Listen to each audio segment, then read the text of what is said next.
பாட்டி எனக்காக களி தான் பண்ண போறாங்க. வாங்க அது எப்படி பண்ணலாம்னு பார்க்கலாம். களி செய்ய போகிறேன். திருவாதிரை களி என் பேத்தி கேட்டால் ரொம்ப பிடிக்கும். அதுக்கு தேவையான பொருள்: 1 டம்ளர் அரிசி, 1க்கு 2 வெல்லம், முந்திரி பருப்பு, ஏலக்காய் தூள், தேங்காய். இதுதான் தேவையானது. இப்போ அரிசியை வறுத்துக்கணும்.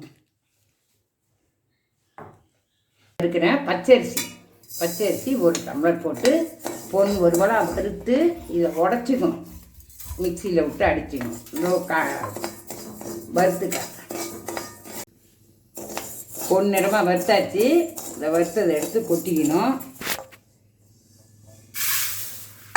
அதை கொட்டி உடச்சிக்கணும். வறுத்ததை அரிசிக்கு 2 டம்ளர் தண்ணி இதுலேயே வெல்லமும் போட்டுக்கணும். வெல்லம் கரைஞ்சதும் வடிகட்டிக்கணும். 1 டம்ளர் வெல்லம், 1.5 டம்ளர்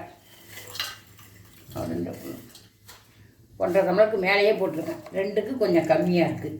போட்டு அப்படியே கரைஞ்சதும் வடிகட்டி அதுக்கப்புறம் போடணும். வடிகட்டிட்டு சொல்கிறேன்.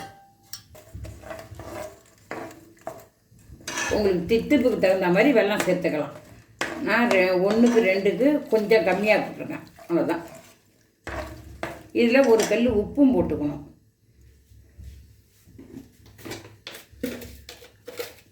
அப்போ தான் வெல்லம் தூக்கலாக தெரியும். அதுக்காக கொஞ்சோண்டு உப்பு.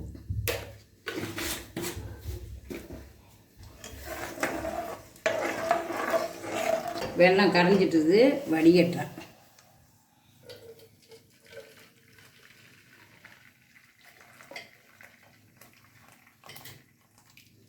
வெள்ளத்தில் எவ்வளோ கல் இருக்குது பார்த்தீங்களா? அதுக்காக தான். மண் இருக்குல்ல, அதுக்காக தான் வடிகட்டணும்.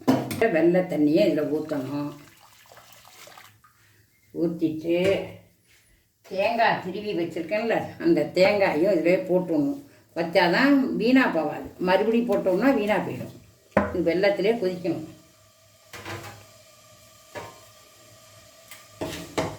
ஏலக்காய் தூள்,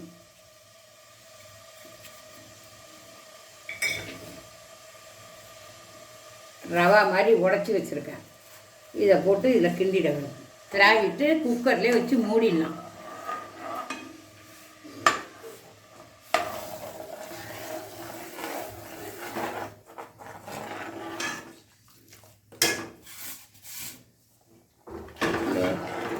திராவிட்டேன். இதில் 1 கண்டி நெய்யை போட்டு மூடி வச்சுட்டோம்னா நல்லா பழன்னு இருக்கும்.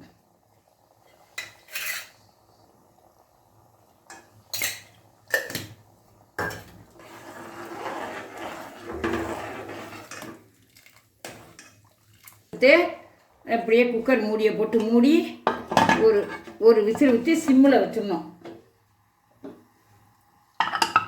இது வெந்து பற்றி களியை எடுத்துட்டேன். இனிமேல் நெய் போட்டு முந்திரி பருப்பு வறுத்து போடணும். அதில் நெய்யில் முந்திரி பருப்பை சீவி போட்டு பொன் ஒரு வேளை வறுத்து அதில் கொட்டிடணும். அதை கொட்டுறேன்.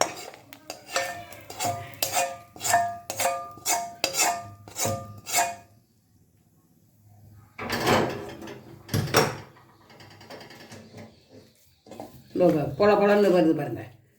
வெல்லம் போட்டதுனால இன்னும் ஆறுச்சுன்னா இன்னும் பொலன்னு போயிடும். இதுதான் திருவாதிரை ஒருவாக்களின்னு சொல்லுவாங்க.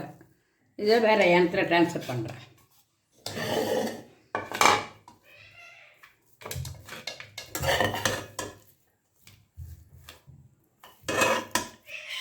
தேங்காய், நெய், முந்திரி பருப்பு எல்லாம் போட்டால், ஏலக்காயெல்லாம் போட்டால் சூப்பராக இருக்கும்.